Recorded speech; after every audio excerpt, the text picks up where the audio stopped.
study the smoking habits of students.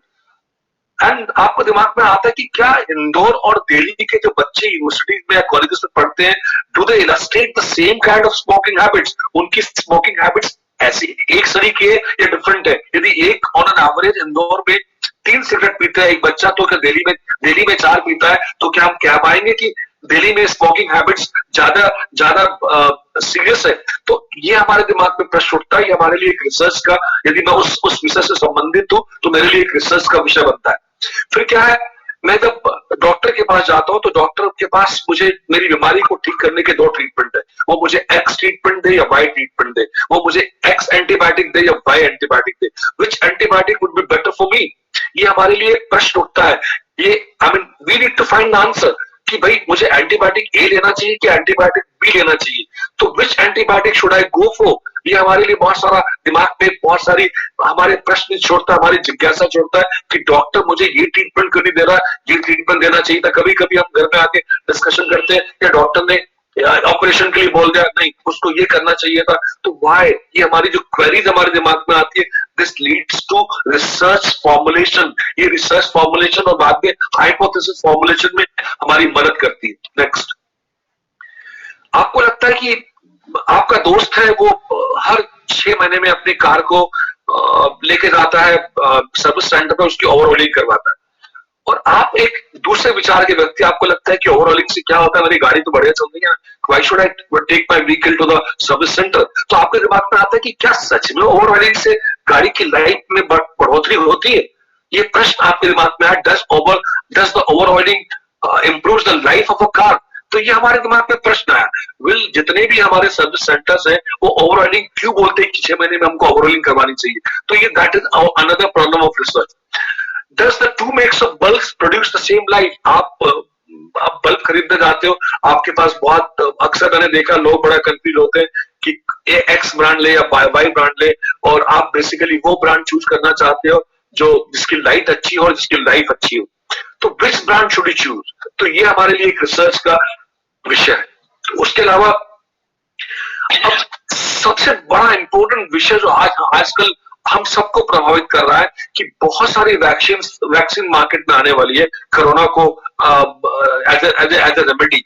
तो will the vaccine be effective in controlling corona? हमारे दिमाग में कहीं ना कहीं प्रश्न है, हम उसको उजागर करते हैं या नहीं करते वो डिफरेंट चीज है। हमारे दिमाग में जिज्ञासा है कि यार इतनी जो वैक्सीन आ गई है या आने वाली है, जिसका वितरण अभी 10-12 दिन के अंदर होने वाला है, क्या ये सच में कोरोना को कंट्रोल कर लेगी? एक प्रश्न और आया है कि जो नया वायरस आया है जो यूके से आया है, क्या इसी वैक्सीन से वो भी ठीक हो जाएगा? ये जो हमारे दिमाग में जिज्ञासा आती है, हमारे दिमाग में बहुत सारे प्रश्न आते हैं, यही हमको हमारे रिसर्च फॉर्मुलेशन में और हमारे हाइपोथेसिस फॉर्मुलेशन में मदद करते हैं। ये हमें अंडरस्टैंडिंग देते हैं कि हमारी शोध का हाइपोथेसिस क्या होना चाहिए। ना अभी और क्वेरीज आपके सामने ले रहा हूं, क्या पर्टिकुलर दवाई से मलेरिया ठीक हो जाता है? ये भी एक प्रश्न उठ सकता है।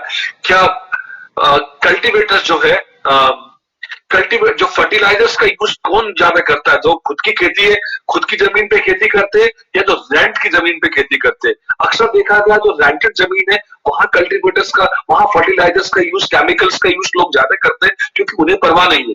उन्होंने तो रेंट पे जमीन ली है, 2 साल बाद वापस कर देंगे, लीज खत्म हो जाएगी। लेकिन जो खुद का कल्टीवेटर है, ओनर कल्टीवेटर है, वो कम से कम अपनी जमीन की फर्टिलिटी को मेंटेन करने के लिए वो बहुत हैवी केमिकल्स का इस्तेमाल नहीं करता है। तो ये एक शोध का विषय है कि हमें कल्टीवेटर्स जो फर्टिलाइजर्स का यूसेस है उसका पैटर्न क्या होना चाहिए। सो this is another very very important objective. अब आज की तारीख में ये जब से कोरोना हुआ है और मार्च 22 ऑनवर्ड्स हमने देखे कि there is a flood of webinars बहुत होने लग गए, और अब तो गवर्नमेंट ऑफ मध्य प्रदेश और गवर्नमेंट ऑफ यूजीसी ने भी कहा है कि आपको ऑनलाइन टीचिंग करनी है। लेकिन सवाल आप कभी अपने आप से सोचिए, आपके दिमाग में बहुत बार आया होगा, क्या online teaching conventional mode of teaching से बेहतर है? बहुत बार आपके दिमाग में सवाल आया होगा, क्या जिस ऑनलाइन मोड में आज आप बच्चों को पढ़ा रहे हो, क्या ये सुपीरियर है कन्वेंशनल मोड ऑफ टीचिंग से? बहुत बार ये प्रश्न आता है। जब ये प्रश्न आता है तो एक रिसर्च का नया आयाम आपके सामने खोलता है कि हमें ये जानना है कि ऑनलाइन टीचिंग बेहतर है या कन्वेंशनल टीचिंग बेहतर है। यदि कन्वेंशनल टीचिंग ऑनलाइन से बेहतर है तो हमको आपको कारण ढूंढने, और यदि ऑनलाइन बेहतर है तो we need to find the reasons also. So that is a very very important aspects of our research. Next, आप ये 6 दिन की वर्कशॉप कर रहे हैं, 7 दिन की जो रिसर्च मैथोलॉजी की वर्कशॉप कर रहे हैं, और 7वें दिन यदि आप अपना आकलन करें, हर व्यक्ति अपना आकलन करे और ये जानने की कोशिश करे क्या सचमुच आपने इस वर्कशॉप से कुछ सीखा, ये जो ट्रेनिंग प्रोग्राम हुआ क्या सही मायनों में इफेक्टिव था, तो ये क्या आप बोलते हैं इफेक्टिव था? यदि आप में से अधिकतर लोग इस ओपिनियन के बनते हैं कि यस ये ट्रेनिंग प्रोग्राम इफेक्टिव था, तो क्यों इफेक्टिव था? यदि इफेक्टिव नहीं था तो क्यों था? ये भी हमारे लिए शोध का विषय होता है, और यहां से हमारा हाइपोथेसिस जनरेशन का काम चालू होगा. तो मैं जितने एग्जांपल्स आपके सामने लेने की कोशिश कर रहा हूं, मैं आपको प्रश्न वही बांध रहा हूं कि हाइपोथेसिस बनता कैसे है. हाइपोथेसिस कोई बला नहीं है, हाइपोथेसिस हमारी रिसर्च प्रॉब्लम से ही निकल के आता है. राइट. अब बोर्ड एग्जाम में ये देखा गया पिछले कुछ सालों में कि महिलाएं, जो बच्चियां हैं हमारी, जो फीमेल बच्चे हैं, उनका परफॉर्मेंस बेहतर है. तो सवाल उठता है कि do male and female students perform equally in board examination? और आप इस पर शोध करना चाहेंगे, आप जानना चाहेंगे, आपके दिमाग में ऑलरेडी उसका आंसर है. आप बहुत विचलित है कि यार हमने देखा है कि पिछले कुछ सालों में फीमेल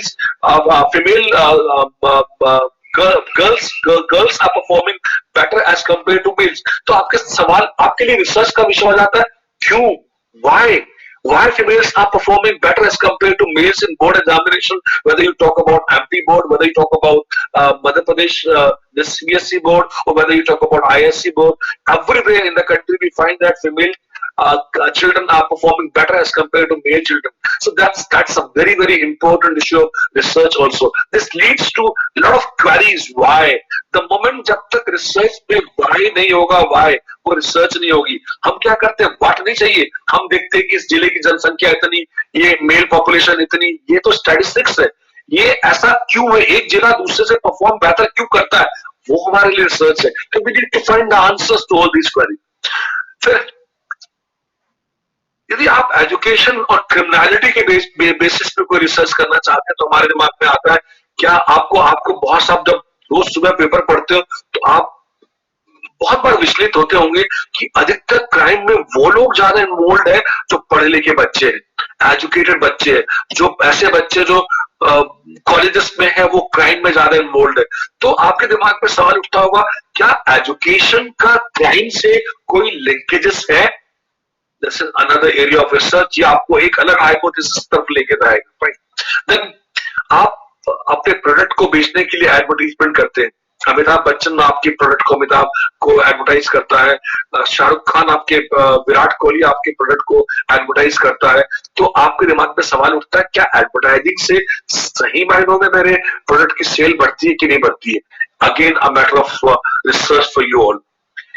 क्या पिछले कुछ सालों से देखा गया कि जो यूथ, हमारी जो कंट्री की यूथ है, वो उसपे एक बहुत विचित्र बदलाव आया है. यदि हम पूर्व जनरेशन की बात करें, हमारे पेरेंट्स या उससे पहले वाली जनसंख्या को, जनरेशन को देखें, they were little in favor of dowry. लेकिन ये जो यूथ हमारी, जो करंट हमारी यूथ है, ये डावरी के अगेंस्ट में है.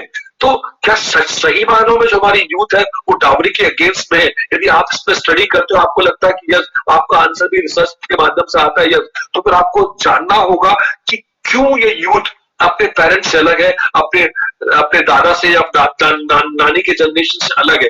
तो हमें ये हमारे लिए एक नया शोध का विषय होगा. यहाँ से हमारा एक रिसर्च फॉर्मुलेशन अलग होगा, हाइपोथेसिस फॉर्मुलेशन अलग होगा. अब आपको मैंने जो एग्जांपल दिया था कि किसानों की आत्महत्या का, कि महाराष्ट्र में विदर्भ एरिया में किसानों ने आत्महत्या की है, हम जानना चाहते हैं, हमारी स्टडी है कि हमारे दिमाग में बहुत सारे प्रश्न हैं. हमने एक स्टडी पढ़ी अमेरिका में जहां पे लिखा कि नहीं, वो किसान जो कम आयु के किसान है वो आत्महत्या करते हैं.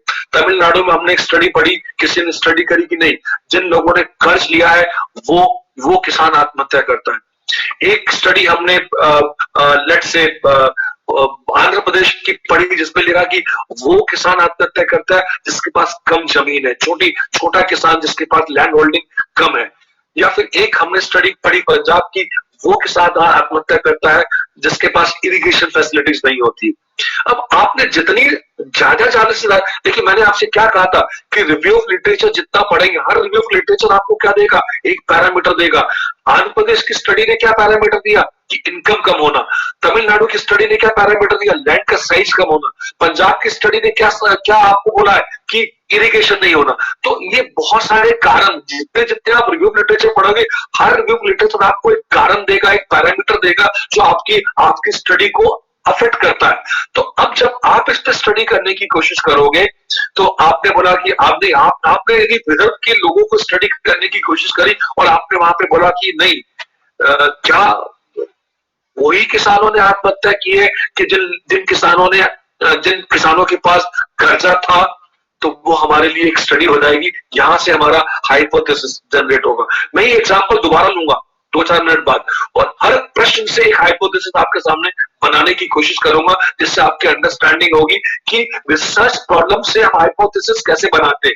लेकिन उससे पहले मैं आपको नल हाइपोथेसिस, ऑल्टरनेट हाइपोथेसिस के बारे में थोड़ा बोल दूं। ये वापस इस स्लाइड पे आऊंगा और हर प्रश्न, हर रिसर्च प्रॉब्लम जो मैंने आपके सामने रखी है, हर रिसर्च प्रॉब्लम से आप एक एक हाइपोथेसिस हम कैसे फॉर्मुलेट करते हैं वो बताने की कोशिश करूंगा। उसके बाद वोटिंग, अभी जो पॉलिटिकल साइंस के स्टूडेंट्स है या ज्योग्राफी के स्टूडेंट्स है, वो ये देखेंगे कि वोटिंग पैटर्न क्या एरिया वाइज बदलता है। मध्य प्रदेश का वोटिंग पैटर्न आंध्र प्रदेश से अलग है, या आंध्र प्रदेश का वोटिंग पैटर्न दिल्ली से अलग है। या फिर यदि जो पॉलिटिकल साइंस के स्टूडेंट है वो जेंडर वाइज भी देख सकते हैं कि मेल और फीमेल के वोटिंग पैटर्न में कुछ डिफरेंस है। यदि average number of voting pattern in females Madhya Pradesh का अलग है, मेल का अलग है, तो ये अंतर क्यों है। तो हम ये भी जानने की कोशिश करेंगे कि वोटिंग पैटर्न कैसे डिफरेंस हो सकता है। तो ये भी हमारे लिए एक रिसर्च का विषय हो सकता है, या हमारे दिमाग में बहुत सारी क्वेरीज देता है। अब did the unemployment rate really worsened during the lockdown period due to COVID-19? COVID-19 में जो हम मार्च से हम लोग परेशान हैं, क्या इसमें सचमुच हमारा बेरोजगार का दर जो है वो बढ़ी है कि कम हुई है। हमारे दिमाग में हम जानते हैं कि बेरोजगार की दर बढ़ी है, तो हम उसको प्रूव करने की कोशिश करेंगे। तो कोविड-19 और बेरोजगारी के बीच में एक संबंध निकालने की कोशिश करेंगे। क्या सच में ये जो प्रॉब्लम हमारी आई है, ये बेरोजगारी की, इस पर कोविड का बहुत बड़ा योगदान है। तो ये मैं आपके सामने क्या किया, मैंने आपको ये जितनी भी क्वेरीज है, ये हमारे लिए सब क्वेश्चन मार्क है। कि जितने भी प्रश्न मैंने आपके सामने रखे, ये हमारे लिए क्वेश्चन मार्क है। और ये सभी क्वेश्चन मार्क हमको क्या करते हैं, ये हमारी रिसर्च के ऑब्जेक्टिव्स को रिसर्च प्रॉब्लम के बहुत करीब लेके जाते, उसको बेहतर तरीके से समझने में मदद करते। जब तक आपके पास रिसर्च की क्वेरीज नहीं होगी, जब तक आपके रिसर्च के प्रश्न नहीं होंगे, तब तक आप अपने रिसर्च ऑब्जेक्टिव्स को समझ नहीं पाएंगे। ये जितनी क्वेरीज है, ये क्या करती है, ये आपको रिसर्च प्रॉब्लम को बेहतर समझने में, और ये देखिए आप, ये कहां से आता है, मैं आपको वापस आप ये जितनी भी क्वेरीज है, ये आपकी जो रिसर्च प्रॉब्लम को आपको मदद करेगी बेहतर समझने में, और बहुत सारे इश्यूज को डेवलप करेगी। और इन इश्यूज को हमको क्या करना है, हमें इन इश्यूज को सोल्व करना है, इस इश्यूज का आंसर ढूंढना है। और यहीं से हमारा फॉर्मुलेशन ऑफ हाइपोथेसिस होता है, यहीं से हम हाइपोथेसिस को फॉर्मुलेट करेंगे। हाइपोथेसिस क्या है, हाइपोथेसिस एक असम्पशन है। हम किसी भी रिसर्च प्रॉब्लम में एक जो असम्पशन कर रहे हैं, फॉर एग्जाम्पल यदि मैं वोटिंग पैटर्न को जानने की कोशिश कर रहा हूं, मेल और फीमेल के वोटिंग पैटर्न को जानने की कोशिश करता हूं, और मेरा असम्पशन है कि नहीं, मेल का जो परसेंटेज ऑफ वोटिंग है वो फीमेल के मुकाबले में ज्यादा है, ये मेरा एक असम्पशन है।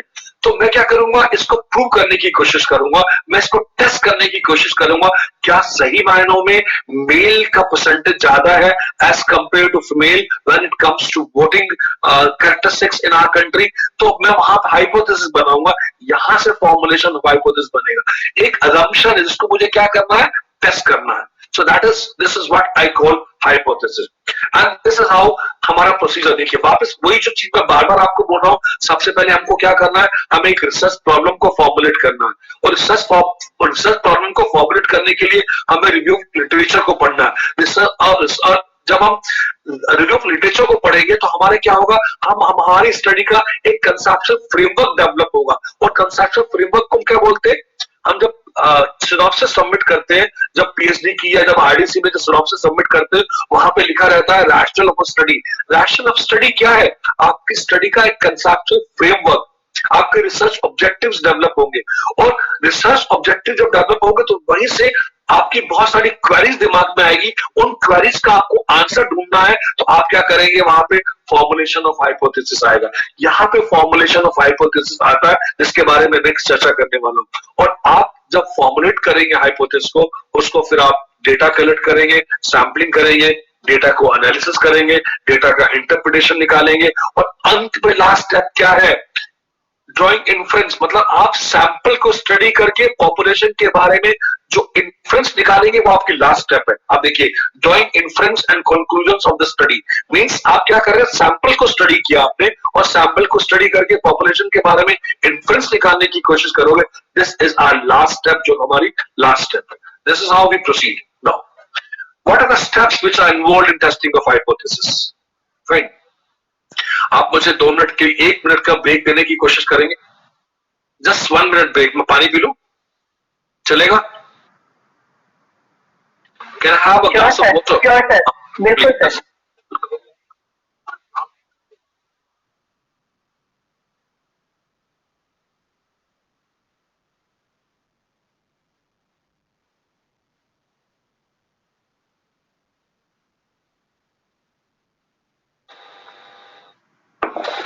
Yes.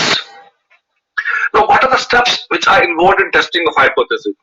ये 5 स्टेप बहुत इंपॉर्टेंट होती है। आप ये किसी भी किताबों में मिल जाएगा कि हम बेसिकली 5 स्टेप इन्वॉल्व होती है टेस्टिंग ऑफ हाइपोथेसिस में। सबसे पहला, हमको हाइपोथेसिस को फॉर्मुलेट करना है, ठीक है। फिर जब हम हाइपोथेसिस को फॉर्मुलेट करने जाएंगे तो हमें अंडरस्टैंडिंग होनी चाहिए कि नल हाइपोथेसिस क्या है और ऑल्टरनेट हाइपोथेसिस क्या है, वन टेल टेस्ट क्या है और टू टेल टेस्ट क्या है। मैं बताने की कोशिश करूंगा कि नल हाइपोथेसिस क्या होता है, ऑल्टरनेट हाइपोथेसिस क्या होता है, वन टेल टेस्ट क्या होता है, टू टेल टेस्ट क्या होता है। उसके बाद बहुत बहुत इंपॉर्टेंट चीज जिसपे मैंने अक्सर लोगों को देखा है कि ब्लंडर करते हैं, लेवल ऑफ सिग्निफिकेंस। ये 5% level of significance, 10% level of significance, ये आखिर भला क्या है, ये लेवल ऑफ सिग्निफिकेंस होता क्या है, ये हम लेवल ऑफ सिग्निफिकेंस कहां से आ गया इसमें। तो I will also focus on this very very important term, level of significance. उसके बाद हमारे पास बहुत सारे टेस्ट है, टी टेस्ट है, स्मॉल टेस्ट है, स्मॉल साइज टेस्ट है, लार्ज सैंपल्स है, जेट टेस्ट है, अनोवा है, एफ टेस्ट है, और नॉन पैरामीट्रिक टेस्ट है बहुत सारे। तो कौन सा टेस्ट का चयन करना, वो डिपेंड करता है कि आपकी रिसर्च प्रॉब्लम क्या है, आपने किस तरह का हाइपोथेसिस फॉर्मुलेट किया है, तो वो हमें ज्ञान होना चाहिए। तो एक बार हमें टेस्ट का सिलेक्शन भी हमारे लिए बहुत इंपॉर्टेंट है। जब मैं हाइपोथेसिस क्लास में लेता हूं तो मुझे कम से कम 10 से 12 दिन लगते हैं, तो मैं हर चीज यहाँ बहुत डिटेल में नहीं बता पाऊंगा, क्योंकि 1 डेढ़ घंटा 2 घंटे में मेरे पास बहुत ज्यादा स्कोप नहीं रहेगा कि बहुत डिटेलिंग करूं। लेकिन आपको मैं कहीं ना कहीं एक अंडरस्टैंडिंग देके जाने की कोशिश कर रहा हूं कि आपको एक अंडरस्टैंडिंग हो, बाद में कभी आपको जरूरत पड़े तो आप मेरे पास आ सकते हैं। उसके बाद हम एक बार टेस्ट का चयन कर ले कि कौन सा टेस्ट हमको लगाना है, तो फिर हम उसका कैलकुलेशन करेंगे। और last but the most important thing, हम पूरी ये बहस किस लिए कर रहे हैं, हमें इन्फ्रेंस निकालना। लास्ट वाला देखिए बहुत इंपॉर्टेंट है, मेकिंग डिसीजंस।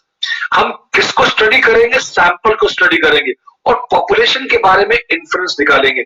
ये हमारी लास्ट स्टेप है। सो these are the 5 steps which are basically involved in testing of hypothesis. हमें हाइपोथेसिस बनाना है, हमें लेवल ऑफ सिग्निफिकेंस चूज करना है, हमें कौन से टेस्ट का चयन करना है ये जानना है, कैलकुलेशन करना है और बाद में इन्फ्रेंस निकालना है। फाइन, अब हाइपोथेसिस है क्या? Hypothesis is an assumption about the population parameter which may or may not be true. हम क्या करते हैं, हम पॉपुलेशन के बारे में इन्फ्रेंस निकालते हैं, हम सैंपल को स्टडी करके पॉपुलेशन के बारे में इन्फ्रेंस निकालने की कोशिश करते हैं। वो हमारे लिए हाइपोथेसिस हम एक assumption है। हमें फॉर एग्जांपल मैंने मुझसे कहा गया कि मैं रहता हूं इंदौर में पिछले 20-25 साल से, और मैंने एक स्टेटमेंट दिया कि नहीं, यहाँ पे ऑन एन एवरेज इंदौर में जो लेट्स से जो ईटिंग हैबिट्स है, ऑन एन एवरेज हर परिवार वीक में एक बार तो खाना खाने बाहर जाता ही होगा। ये मेरा एक अजम्पशन है। ये मैंने किसके बारे में अजम्पशन निकाला है?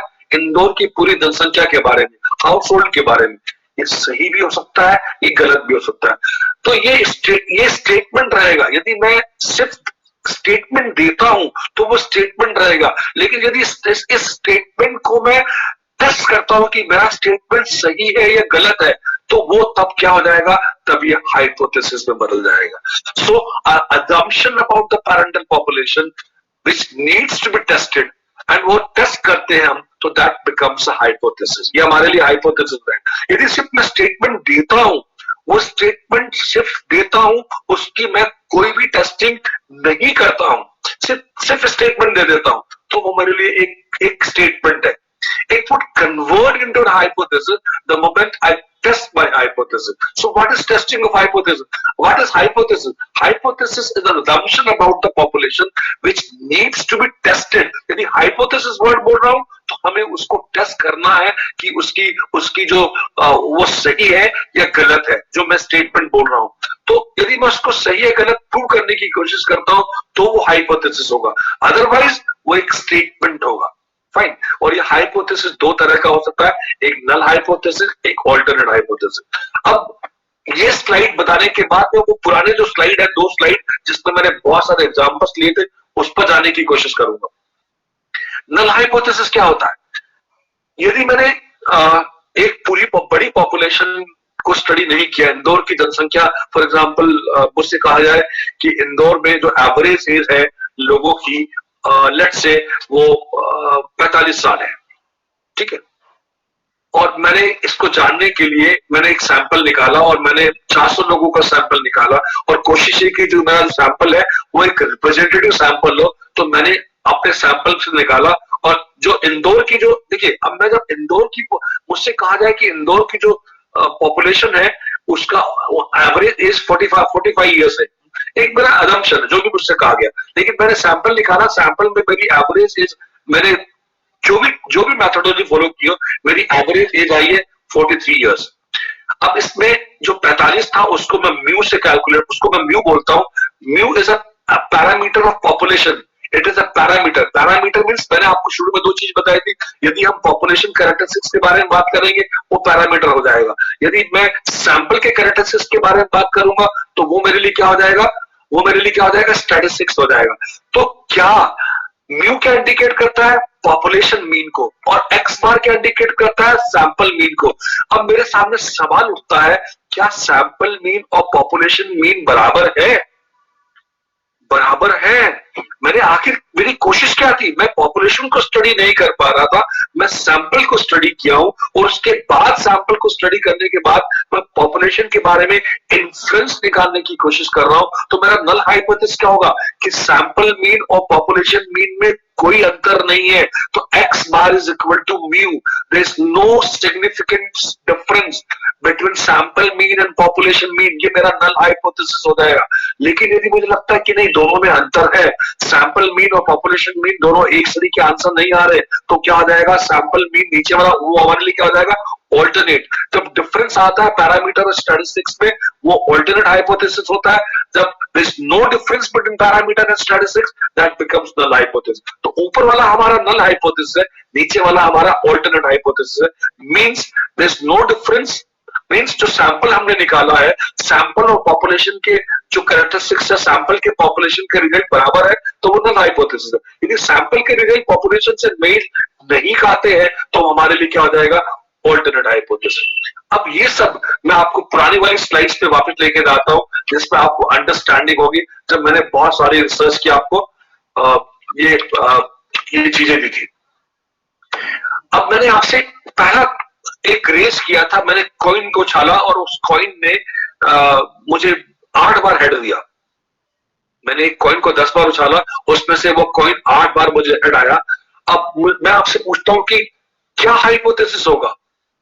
यदि मुझे नल हाइपोथेसिस बनाना है तो ये आप अपने माइक खोल के मुझे बता सकते हैं, I am ready for that, कि आप मुझे बता सकते हैं कि इसमें नल हाइपोथेसिस क्या बनेगा।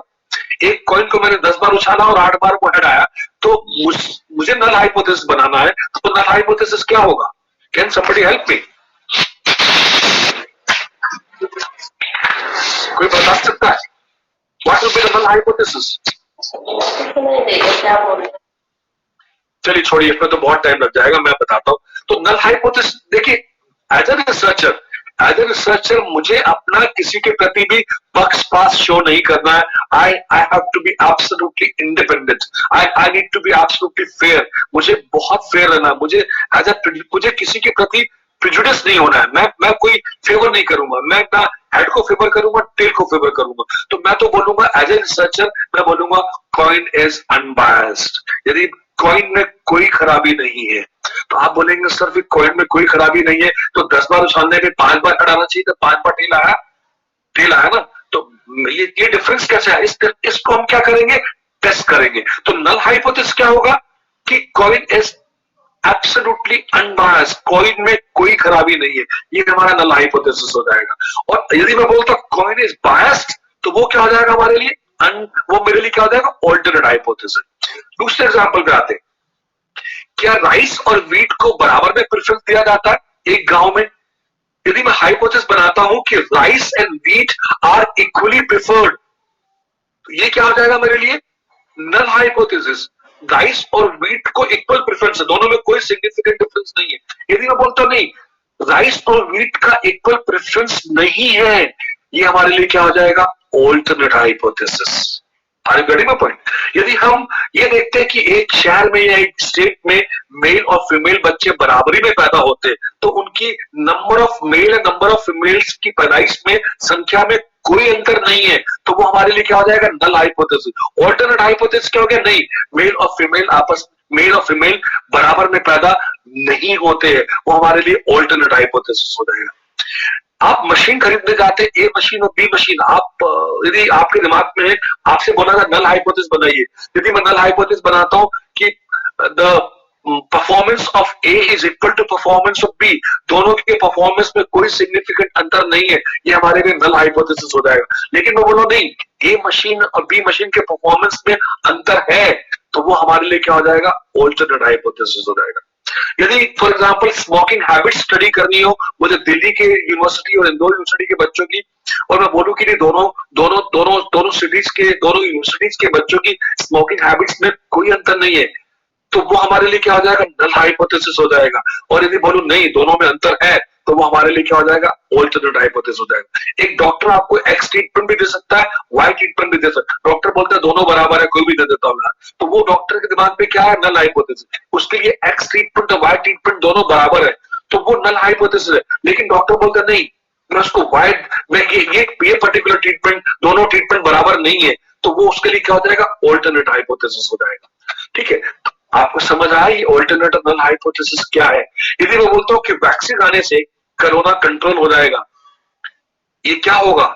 यदि मैं बोलता हूं वैक्सीन, दो चीज हो सकती है, वैक्सीन आने से कोरोना कंट्रोल नहीं होता है, और दूसरा वैक्सीन आने से कोरोना कंट्रोल हो जाएगा। यदि वैक्सीन आने से कोरोना पे कोई इंपैक्ट नहीं आता है, कोरोना के असर को कम करने में वैक्सीन बिल्कुल भी सफल नहीं है, तो वो हमारे लिए क्या हो जाएगी?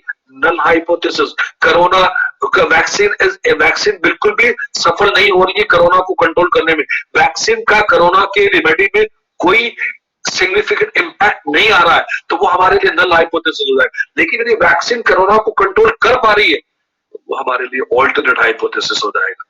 तो ये बहुत सारे बल्ब ए है, 2 बल्ब खरीदने जाते हो आप, ए बल्ब फिलिप्स का और बजाज का, आपको लगता है कि दोनों के परफॉर्मेंस में कोई अंतर नहीं है, performance life of bulb A और life of bulb B is equal, this is null hypothesis. But आप बोलते हो कि नहीं, life of A is not equal to life of B, यदि नहीं बोलते हो तो वो हमारे लिए क्या होगा? Alternate hypothesis. ये बहुत सारे एग्जांपल्स मैंने आपके सामने देने की कोशिश की है। यदि आपको लगता है कि ऑनलाइन टीचिंग के बाद भी बच्चे का परफॉर्मेंस और कन्वेंशनल टीचिंग के बाद भी बच्चे के परफॉर्मेंस में कोई अंतर नहीं है, तो ये नल हाइपोथेसिस है। लेकिन आपको लगता है नहीं, अंतर है, तो वो हमारे लिए क्या हो जाएगा? ऑल्टरनेट हाइपोथेसिस हो जाएगा। एजुकेशन और क्राइम आपको लगता है कि नहीं, एजुकेशन का क्राइम से कोई लेना देना नहीं है, तो वो नल हाइपोथेसिस हो जाएगा। यदि आपको लगता है कि नहीं, एजुकेशन और क्राइम का लेना देना है, कुछ स्टडीज आपके सामने ऐसी आई है कि नहीं जिसमें एजुकेटेड लोग क्राइम को ज्यादा कर रहे हैं, तो वो हमारे लिए ऑल्टरनेट हाइपोथेसिस हो जाएगा। आपको लगता है कि कोविड-19 का जो लॉकडाउन पीरियड है, उसमें अनएम्प्लॉयमेंट रेट बढ़ने में नहीं बढ़ा है तो वो हमारे लिए नल हाइपोथेसिस हो जाएगा। लेकिन कोविड-19 के लॉकडाउन पीरियड में अनएम्प्लॉयमेंट रेट में कोई कमी ज्यादा नहीं हुई है तो हमारे लिए कोई कमी ज्यादा नहीं हुई है, वो नल हाइपोथेसिस हो जाएगा। लेकिन यदि कमी ज्यादा हुई है, कम ज्यादा हुआ है तो वो हमारे लिए क्या हो जाएगा, ऑल्टरनेट हाइपोथेसिस हो जाएगा। आपको लगता है कि नहीं, मेल और फीमेल के वोटिंग पैटर्न में कोई अंतर नहीं होता है, मेल और फीमेल का जो वोटिंग पैटर्न है उसमें कोई अंतर नहीं होता है तो वो हमारे लिए नल हाइपोथेसिस होता है। यदि मेल और फीमेल के वोटिंग पैटर्न में अंतर होता है, अंतर है, आपके स्टडी में निकल के आता है तो वो हमारे लिए क्या हो जाएगा, ऑल्टरनेट हाइपोथेसिस होता है। जब आप एक सिनॉप्सिस बनाते हो, आपको मालूम नहीं है कि हाइपोथेसिस नल हाइपोथेसिस सही होगा कि ऑल्टरनेट हाइपोथेसिस सही, आप क्या करते हो, दोनों बना देते हो, नल हाइपोथेसिस को बना देते हो ऑल्टरनेट। जब टेस्ट करोगे तो उनमें से एक सही हो जाएगा, एक गलत होगा। तो this is how we proceed with the result. This is what I basically wanted to discuss about null hypothesis and alternate hypothesis. अब आपके साथ एग्जांपल देता हूं। मैंने एक पूरी पॉपुलेशन से सैंपल को निकालने की पूरी पॉपुलेशन से छोटे से सैंपल को निकाला और मैंने उसके बाद मैं बोलता हूं कि सैंपल जो है वो पॉपुलेशन को बिलोंग नहीं करता है। This sample does not belong to this population. ये थोड़ा सा गलत लिखा गया। यदि मैं बोलता हूँ सैंपल बिलोंग्स टू यूनिवर्स, ये जो सैंपल है ये उसी यूनिवर्स को बिलोंग करता है तो वो मेरे लिए नल हाइपोथेसिस होगा। और यदि बोलूं कि सैंपल पॉपुलेशन को बिलोंग नहीं करता है, मतलब वो उन दोनों में सिग्निफिकेंट अंतर है, तो वो हमारे लिए क्या हो जाएगा, ऑल्टरनेट हाइपोथेसिस। फॉर एग्जाम्पल, एक ट्रीटमेंट मलेरिया को, एक ट्रीटमेंट देने से मलेरिया कंट्रोल होता है, तो मलेरिया कंट्रोल नहीं कर पा रहा है तो वो नल हाइपोथेसिस है। यदि मलेरिया से कंट्रोल होता है मतलब मलेरिया इफेक्टिव है, ये मेडिसिन इफेक्टिव है कंट्रोल करने में, तो वो हमारे लिए क्या हो जाएगा, ऑल्टरनेट हाइपोथेसिस। ये बहुत सारे एग्जांपल्स है। आपकी ट्रेनिंग प्रोग्राम चल रहा है 7 दिन का, 7 दिन के बाद आप बोलते हो कि ट्रेनिंग से हम आपकी स्किल में कोई फर्क नहीं पड़ा है, तो नल हाइपोथेसिस है। पहले और बाद के में कोई अंतर नहीं है, लेकिन पहले और बाद में अंतर है तो वो क्या हो जाएगा, ऑल्टरनेट हाइपोथेसिस, मतलब ट्रेनिंग इफेक्टिव है। ठीक है, आप बोलते हो कि नहीं, इनकम का डिमांड से कोई लेना देना नहीं है, आपने हाइपोथेसिस बनाया कि इनकम का डिमांड से क्या लेना देना, नल हाइपोथेसिस। लेकिन आपको लगता है कि नहीं, ऑल्टरनेट हाइपोथेसिस क्या होगा, नहीं, इनकम से डिमांड पर फर्क पड़ता है, तो ये आपके लिए ऑल्टरनेट हाइपोथेसिस हो जाएगा। फाइन। फॉर एग्जांपल, ज्योग्राफी के स्टूडेंट्स है, उनको लगता है कि नहीं, जो एक सिटी में एजुकेशन लेवल और दूसरी सिटी के एजुकेशन लेवल में कोई फर्क नहीं है, तो वो हमारे लिए ऑल्टरनेट और नल हाइपोथेसिस हो जाएगा। लेकिन यदि हम बोले कि नहीं, दोनों सिटीज के एजुकेशन लेवल में, बच्चों के एजुकेशन लेवल में फर्क है, तो वो हमारे लिए ऑल्टरनेट हाइपोथेसिस हो जाएगा। So this is how we frame null hypothesis and alternate hypothesis. ये मैं एग्जांपल देने की कोशिश कर रहा हूँ। मैं ये एग्जांपल नहीं देते हुए मैं एक ये एग्जांपल देता हूँ, फिर बाद में वापस उन्हीं एग्जांपल पे आऊंगा। मैं आपको 2 टिल्ट टेस्ट और 1 टिल्ट टेस्ट के बारे में एक कंसेप्ट फ्रेमवर्क आपके सामने रखना चाहता हूँ। देखिए, एक रिसर्चर है, वो ये जानने की कोशिश कर रहा है कि एक पर्टिकुलर मेडिसिन देने से जो हार्ट बीट है वो 82 मेंटेन होती है। यदि किसी हार्ट पेशेंट कोई डॉक्टर के पास जाता है और एक मेडिसिन निकली और मेडिसिन ये क्लेम करती है कि भाई ये मेडिसिन देने से हार्ट बीट जो है वो 82 तक मेंटेन होती है, 82 तक मेंटेन होती है, तो हमारा क्या होगा, म्यू टू 82 मींस यदि वो मेडिसिन सबको दी जाए तो सबकी हार्ट बीट 82 के आसपास मेंटेन रहेगी, तो वो हमारे नल हाइपोथेसिस है। लेकिन वो मेडिसिन लेने के बाद हार्ट बीट 82 मेंटेन नहीं रहती है, तो वो हमारे लिए क्या हो जाएगा, ऑल्टरनेट हाइपोथेसिस। यदि वो ट्रीटमेंट लेने से हार्ट बीट मेंटेन नहीं होती है 82 पे, तो हमारा क्या हो जाएगा, वो ऑल्टरनेट हाइपोथेसिस। अब यहीं पे आपको बता देता हूं कि नल 1 टिल्ट टेस्ट क्या होता है और 2 टिल्ट टेस्ट क्या। यदि वो मेडिसिन देने से हार्ट बीट 82 मेंटेन होती है, तो वो हमारा नल हाइपोथेसिस है। यदि वो हार्ट बीट वो मेडिसिन लेने से और वो हार्ट बीट 82 पे मेंटेन नहीं रहती है, तो वो हमारा ऑल्टरनेट हाइपोथेसिस है। ये ऑल्टरनेट हाइपोथेसिस 2 तरह का होता है, एक 1 टिल्ट टेस्ट, एक 2 टिल्ट टेस्ट। यदि मैं ये स्टेटमेंट देता हूं कि वो मेडिसिन लेने से हार्ट बीट 82 से ज्यादा बढ़ जाती है, तो वो हमारा क्या हो जाएगा, 1 tail test, right tail test. और यदि मैं बोलता हूं कि वो मेडिसिन लेने से हार्ट बीट 82 से कम हो जाती है, तो वो हमारा रहेगा 1 टिल्ट टेस्ट में। 1 टिल्ट टेस्ट में भी कौन सा, लेफ्ट टिल्ट टेस्ट। तो 2 तरह के ऑल्टरनेट हाइपोथेसिस 2 तरह का रहता है, एक 2 टिल्ट टेस्ट और उसके बाद ये एग्जांपल है राइट टिल्ट टेस्ट। यदि फॉर एग्जांपल एक पर्टिकुलर लिक्विड डालने से बैटरी जो बैटरी आप कंज्यूम करते हो, वो बैटरी के आपकी जो ऑटोमोबाइल्स बैटरी होती है उस पे एक पर्टिकुलर केमिकल, एक कोई क्लेम करता है कि ये केमिकल डालने से उसकी लाइफ बढ़ जाएगी। वो नॉर्मली 36 महीने लाइफ देता है बैटरी, लेकिन आपने क्लेम किया कि नहीं, यदि ये केमिकल बैटरी पर डाला जाए तो उसकी लाइफ 36 महीने से बढ़ जाएगी। तो कौन से टेस्ट की बात कर रहा है वो? राइट टिल्ट टेस्ट की बात कर रहा है। और इस दूसरी तरफ आइए कि फॉर एग्जाम्पल आप एक कंपनी चलाते हैं, आपका कंपनी का एक पर्टिकुलर किसी कमोडिटी का जो बिल है आपका 780 रुपए आता है। आप बोलते हैं कि ये हम यदि ये इक्विपमेंट्स को हम ऐसे यूज करेंगे तो हमारा बिल घट जाएगा। तो यदि बिल 780 के आसपास रहता है तो हमारा नल हाइपोथेसिस। यदि वो आपने पर्टिकुलर बिल घटाने के लिए एक नया इक्विपमेंट लगा लिया, पुराने इक्विपमेंट को बदल के नया इक्विपमेंट यूज किया और आपकी जो बिल है वो 780 से कम आ गया, तो हमारा क्या हो जाएगा? Left tail test. अब ये हमारा लेफ्ट टिल्ट टेस्ट, तो ये मैं अभी इस पे आता हूं मैं थोड़ा सा, चलिए। तो ये हमारा लेफ्ट टिल्ट टेस्ट और राइट टिल्ट टेस्ट हो गया। अब मैं वापस आपके पास उन्हीं एग्जांपल पे आता हूं जो मैंने एग्जांपल्स पहले आपके सामने लिए, just for having a better understanding of one tail test and two tail test. Fine. अब दूसरा एग्जांपल देखिए, राइस। अब मैं कुछ एग्जांपल लूंगा, हर एग्जांपल नहीं लूंगा बिकॉज रिपीटेशन होगा। यदि मैं बोलता हूं कि rice and wheat are equally preferred, rice और व्हीट इक्वली प्रिफर्ड हो, और मैं हाइपोथेसिस बनाता हूं कि इस शहर में राइस और wheat are equally preferred, this is null hypothesis. मैं बनाता हूं कि rice and wheat are not equally preferred, this is alternate hypothesis। यदि मैं बोलता हूं कि rice is more preferred than wheat या wheat is more preferred than rice, क्या ये ऑल्टरनेट हाइपोथेसिस है? क्या ये ऑल्टरनेट, ये one tail and two tail test है कि मैं rice is more preferred than wheat या wheat is more preferred than rice. ये हमारे one tail and two tail test है। Machine A and machine B, यदि मैं बोलता हूं कि मशीन ए और मशीन बी दोनों बराबर परफॉर्मेंस देंगी, वो हमारा नल हाइपोथेसिस है। यदि मैं बोलता हूं मशीन ए और मशीन बी बराबर परफॉर्मेंस नहीं है, उनके परफॉर्मेंस में अंतर है, वो ऑल्टरनेट हाइपोथेसिस है। लेकिन मैं बोलता हूं कि नहीं, मशीन ए का परफॉर्मेंस मशीन बी से बेहतर है, और आप बोलते हैं नहीं सर, मशीन बी का परफॉर्मेंस मशीन ए से बेहतर है, तो ये one tail and two tail test होंगे। ये one tail and two tail test होंगे। इसके बारे में डायग्राम से मैं बाद में बताऊंगा, लेकिन मैं जानबूझ के एग्जांपल्स आपके सामने रखने की कोशिश कर रहा हूं। वैक्सीन आती है, और वैक्सीन आप क्यों ले रहे हैं? आपके सब में मन में डर है कि वैक्सीन से कोरोना कंट्रोल हो जाएगा, लेकिन मैं गारंटी लेता हूं आप बहुत सारे लोग ऐसे भी होंगे जिनके दिमाग में ये प्रश्न होगा, यार वैक्सीन लेने के ऐसा तो नहीं कि उसके साइड इफेक्ट हो जाए, हमें कोई दूसरी बीमारी लग जाए। ये मैंने अक्सर लोगों को मैंने सुना है, पिछले 2-4 दिन से जब चर्चा होती है तो लोग डरे भी हुए कि यार वैक्सीन तो ले लेंगे, वैक्सीन तो मिल जाएगी, ऐसा तो नहीं वैक्सीन का कोई साइड इफेक्ट होगा। तो वैक्सीन से कोरोना ठीक नहीं होगा, ये नल हाइपोथेसिस है। वैक्सीन से कोरोना ठीक होगा, वैक्सीन का कोरोना पे इंपैक्ट पड़ेगा, ये ऑल्टरनेट हाइपोथेसिस होगा। अब वन टिल टेस्ट और टू टिल टेस्ट क्या होंगे, सुनिएगा ना, यहाँ बहुत ध्यान से सुनिएगा।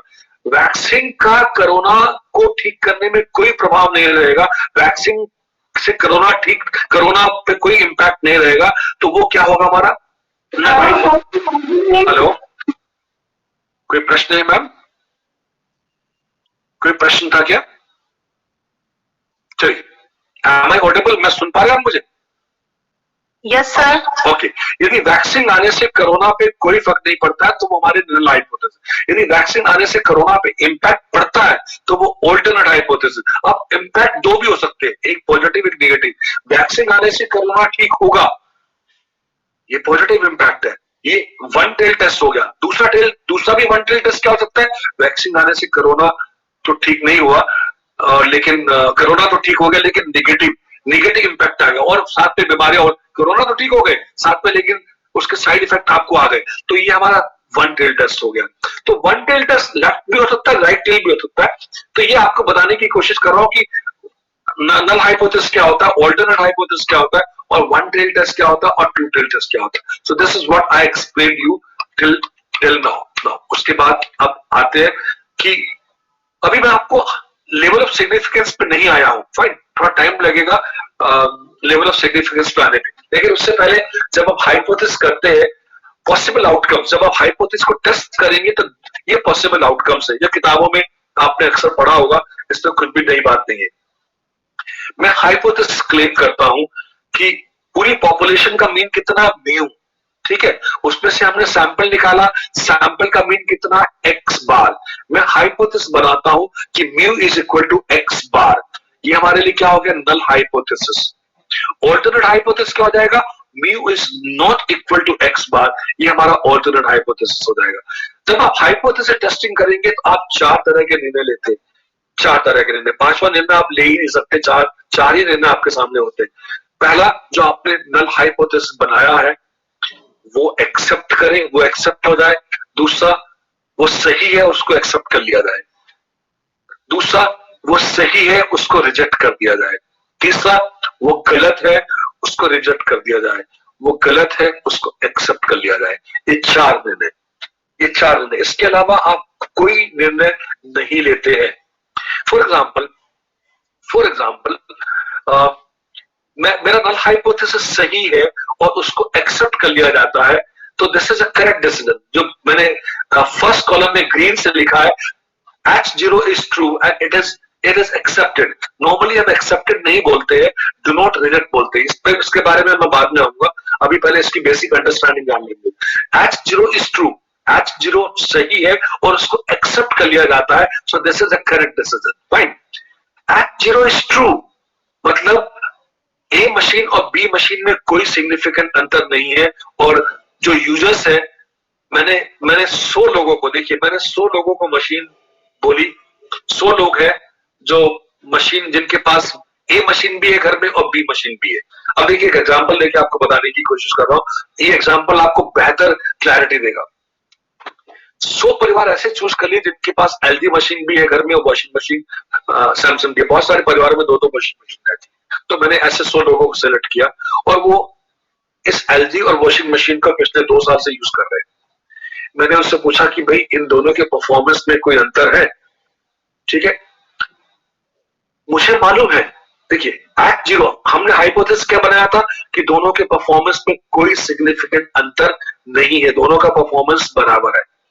और उन 100 परिवार के लोग, 100 परिवार के लोग वो बोलते हैं कि वो इस हाइपोथेसिस को एक्सेप्ट करते हैं कि भाई there is no significant difference, दोनों का परफॉर्मेंस ऑलमोस्ट बराबर है, सेम है। तो H0 was true and it is accepted, तो ये हमारा क्या हो गया, करेक्ट डिसीजन हो गया। फाइन। दूसरी तरफ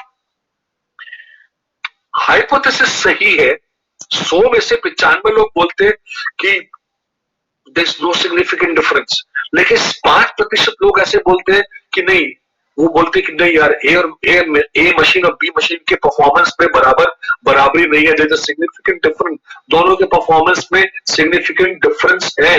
मींस मैंने हाइपोथेसिस क्या बनाया था, H0 इज ट्रू, बट 5% लोग ऐसे मिले, टाइप 1 एरर, मतलब जो मेरे हाइपोथेसिस को बोल रहे गलत। अधिकतर लोग तो 95% लोग तो मेरे हाइपोथेसिस को एक्सेप्ट कर रहे हैं, लेकिन 5% लोग ऐसे हैं जो मेरे हाइपोथेसिस को रिजेक्ट कर रहे हैं। ये जो 5% जो मैं बोल रहा हूं, इसी को बोलते हैं हम लोग level of significance. Level of significance is a probability, आप सुनिए मेरे वर्ड को, level of significance is the probability of rejecting null hypothesis when it is true. एक ट्रू हाइपोथेसिस को रिजेक्ट करने की प्रोबेबिलिटी है। मैं एक दूसरा एग्जांपल आपको देता हूं। क्लास में 100 बच्चे बैठे, मैंने एक मैथमेटिक्स का सवाल दिया, मुझे मालूम है सवाल का आंसर 50 है, मुझे मालूम है, मैंने इसको प्रूव किया है, मैं इसको जान चुका हूं इसका आंसर 50 है। मैंने क्लास में बोला कि जरा इसको सॉल्व कीजिएगा, 95% लोग बोलते सर इसका आंसर 50 है। 5% बच्चे खड़े हो गए, 5 बच्चे खड़े हो गए, बोले सर इसका आंसर 50 नहीं है। 95% लोगों ने कहा यस सर, आपका जो ट्रू हाइपोथेसिस है वो एक्सेप्ट कर रहे हैं मेरे हाइपोथेसिस को। 5% बच्चे ऐसे हैं जो मेरे नल हाइपोथेसिस पे अग्री नहीं हो रहे हैं, उसको रिजेक्ट कर रहे हैं। So this is known as the type 1 error, means वो एरर कर रहे हैं। मेरा आंसर 50 था, हेलो, वो मेरा आंसर 50 था, they are rejecting my null hypothesis, मेरा आंसर सही था, उसको रिजेक्ट कर रहे हैं। So this probability of rejecting a null hypothesis when it is true is known as the level of significance, इसको level of significance बोलते हैं। मैं कॉल ले लूं, उसके बाद आपको कॉल लगा दूं, एक मिनट।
सॉरी मेरा एक कॉल आ गया था, मुझे कॉल अर्जेंट लेना पड़ा था यूनिवर्सिटी से। तो दैट इज वो 5% क्या होगा, the probability at which we are rejecting the null hypothesis, जिस नल हाइपोथेसिस को हम रिजेक्ट कर रहे हैं उसकी प्रोबेबिलिटी कितनी है। दूसरा क्या हो सकता है कि आपका हाइपोथेसिस सही नहीं है और लोग भी उसको रिजेक्ट कर दें, तो वो तो एक करेक्ट डिसीजन होगा। लेकिन ऐसा भी हो सकता है कि आपका हाइपोथेसिस गलत है और उसको एक्सेप्ट कर लिया जाए, दैट इज टाइप 2 एरर। मैं आपको एक एग्जांपल बताता हूं। एक व्यक्ति ऑनेस्ट है, उसका 15 साल तक कोर्ट पे केस चलता है और वो ऑनेस्ट था, उसने कोई मर्डर नहीं किया है और 15 साल तक उसका केस चला। और 15 साल के केस चलने के बाद कोर्ट उसको क्या करता है, 15 साल मतलब उसने मर्डर नहीं किया था और लेकिन 15 साल केस चला और उसके बाद कोर्ट उसको बोलता है कि नहीं आपने तो कोई क्राइम नहीं किया, आप बिल्कुल सही है। तो कोर्ट ने क्या किया, court has made a correct decision, means hypothesis is true and court ने भी 15 साल बाद उसको एक्सेप्ट किया कि इस व्यक्ति ने कोई मर्डर नहीं किया। So this is the correct decision, जो फर्स्ट कॉलम में नीचे मैंने ग्रीन से बताया। लेकिन ऐसा हो सकता है कि मैं सच्चा हूं, मैंने कोई क्राइम नहीं किया, लेकिन 15 साल बाद कोर्ट मेरे क्लेम को रिजेक्ट कर देता है। कोर्ट मेरे क्लेम को रिजेक्ट कर देता है, नहीं आपने तो मर्डर किया है। तो वो क्या हो जाएगा, टाइप 1 एरर। मतलब मेरे नल हाइपोथेसिस को रिजेक्ट किया जा रहा है, दैट इज टाइप 1 एरर। लेकिन इससे भी खतरनाक बात क्या हो सकती है कि मेरा हाइपोथेसिस गलत है, मैंने मर्डर किया है, मैं क्रिमिनल हूं, लेकिन कोर्ट क्या करता है, कोर्ट उसको कोर्ट उसको रिजेक्ट कर देता है। कोर्ट मैं उसको रिजेक्ट कर, वो ज्यादा खतरनाक है। मतलब विच इज रॉन्ग, कौन सा डिसीजन ज्यादा, यदि मुझे यदि मैं कोर्ट के डिसीजन को असेस करूं तो कौन सा निर्णय ज्यादा खतरनाक है, एक ऑनेस्ट को क्रिमिनल प्रूव करना कि एक क्रिमिनल को ऑनेस्ट प्रूव करना। तो क्रिमिनल को जो ऑनेस्ट प्रूव कर रहा है कोर्ट, जो सेकंड वाला आप देख रहा हूं मैं, टाइप 2 एरर, जिसमें मेरा हाइपोथेसिस रॉन्ग है, सेकंड कॉलम में आइए, मेरा S1 इज फॉल्स, मेरा हाइपोथेसिस गलत है, मैं क्रिमिनल हूं, लेकिन कोर्ट मुझे बोला नहीं तुम तो बहुत सच्चे हो, तुमने कोई काम नहीं किया। So this is type 1 and type 2 error. So we need to understand, जब हम हाइपोथेसिस बनाएंगे we need to have a understanding of type 1 and type 2 error. लेकिन यहाँ पे जो आपको बता रहा था level of significance, level of significance क्या होता है, हाइपोथेसिस को मेरी सही बात को कितने लोग एक्सेप्ट कर रहे हैं, मेरी सही चीज को 95% लोग सही कर रहे हैं तो वो करेक्ट डिसीजन हो गया। 5% लोग ऐसे हो सकते हैं जो मेरी बात पे विश्वास नहीं करे, मेरी बात को रिजेक्ट कर दे, तो वो होता है type 1 error. Type 1 error is the probability of rejecting null hypothesis when it is true. Social science एक ऐसा स्ट्रीम है जो सोशल बिहेवियर पे बहुत एक्सप्लेन करता है। Economics is a social science, human behaviour पे डिपेंड करती है, मैं क्या खर्च करता हूँ, कितना खर्च करता हूँ, मेरा इनकम पैटर्न, मेरा सेविंग पैटर्न, मेरा इन्वेस्टमेंट पैटर्न, मेरा बाजार की प्रवृत्ति, मेरा मेरा एज ए पर्सन मैं जो भी हूँ, इकोनॉमिक एक्टिविटीज में इन्वॉल्व हूँ, लेकिन मेरा बिहेवियर है। तो मेरी हर चीज, मेरी स्पेंडिंग, मेरा कंजम्पशन, मेरी हर हैबिट मेरे इकोनॉमिक बिहेवियर पे डिपेंडेंट है, तो मेरा वो इकोनॉमिक बिहेवियर है। सिमिलरली ज्योग्राफी हो गया, पॉलिटिकल साइंस हो गया, हिस्ट्री हो गया, all these branches are the branches of social science. Social sciences में human behaviour plays an important role. इसलिए लेवल ऑफ सिग्निफिकेंस 5% होना, 6% होना, 7% होना, अप टू 10% तक होना एक्सेप्टेबल है। लेकिन 10 से ज्यादा मीन्स, फॉर एग्जाम्पल मैंने एक सवाल दिया, मेरा आंसर 50 है और 95% मेरी बात पे ट्रस्ट कर रहे हैं, तो 5% मेरी सही बात को लोग गलत कर रहे हैं, सो दैट इज टाइप 1 एरर। वो मेरे लिए क्या हो जाएगा, टाइप 1 एरर। लेकिन हो सकता है कि मेरी बात को 6 लोग गलत बोले, 7 लोग गलत बोले, 8 लोग गलत बोले, 9 लोग गलत बोले, 10 लोग गलत, ये मेरी एक लिमिट 10% तक तो एक्सेप्ट कर लूंगा सोशल साइंस में। लेकिन 10% से ज्यादा होगा तो मेरे लिए क्वेश्चन मार्क हो जाएगा, क्या मेरी बात सही, जिस चीज को मैं सही बोल रहा हूँ, क्या वो गलत तो नहीं है। तो सोशल साइंसेस में हम level of significance means probability of rejecting null hypothesis when it is true, हम इसको मैक्सिमम 10% तक एक्सेप्ट कर लेते हैं, इसको मानते हैं, इसकी लिमिट मानते हैं। नॉर्मली हम बेसिकली 5%, 1%, 3% जो भी हमारे मन में आए, मैक्सिमम कॉमनली हम 5% तक बात करते हैं। लेकिन सोशल, अब बेसिक साइंसेस में जाइए, बेसिक साइंसेस में ये लेवल ऑफ सिग्निफिकेंस कितना होगा, आप कभी कल्पना किए कि बेसिक साइंसेस में यदि ए केमिकल को बी केमिकल में मिलाएंगे तो सी केमिकल ई बनेगा, उसमें डी केमिकल नहीं बनेगा। इसलिए level of significance basic sciences में 0.00000 बहुत छोटा रहता है। यहाँ पे 1%, 5%, 10% की बात कर रहे हैं। मेरा बिहेवियर अलग हो सकता है। फॉर एग्जाम्पल, दो दोस्त पिक्चर देखने जाते हैं, दोनों बहुत क्लोज फ्रेंड्स हैं, पिक्चर खत्म होती है, उनसे पूछा जाता है कैसी लगी, एक फ्रेंड बोलेगा बहुत बढ़िया, दूसरा फ्रेंड बोलेगा बकवास।